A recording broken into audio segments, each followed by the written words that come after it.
দর্শক, তারেক রহমানের নির্দেশে ছাত্রদল কি করতেছে, কি হয়ে গেল?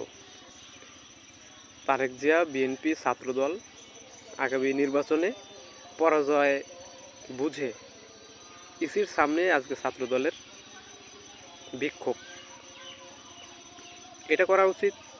এটা আমি বুঝে আসে না যে এটা তো ছাত্রদের কাজ না। এটা কি ছাত্রদের কাজ? ইসি অফিসের সামনে বিক্ষোভ করা ছাত্রদের কাজ না, এটা বিএনপির কাজ। ছাত্ররা কেন করছে? তারেক জিয়ার নির্দেশে অবশ্যই তারা পরাজয়কে মেনে নিতে পারছে না। সামনে যে তাদের কঠিন পরাজয় হবে, ইতিহাসে লেখা থাকবে তাদের এই পরাজয়, এটা তারা মানতে পারছে না। তার জন্যই নানা চক্রান্ত, নানা কৌশলে জামাতকে কীভাবে থামানো যায়। সব দলের যারা ভারত বিরোধী তাদের একটাই উদ্দেশ্য জামাতকে থামানো, কিন্তু এই জামাতকে কখনো থামানো যাবে না ভাই। জামাত বেরিয়ে যাবে এবং বিজয় হাতে নিয়েই জামাত ফিরবে বীরের বেশে।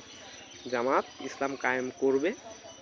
এদেশের সচেতন নাগরিকের ভোটে জামাত বিজয় লাভ করবে ইনশাল্লাহ। আপনারা মিলিয়ে নিন, জামাত আল্লাহ চাইলে জামাত সরকার গঠন করবে। এদেশে ইসলাম কায়েম হবে, ইসলাম প্রতিষ্ঠিত হবে, এটাই বাস্তব।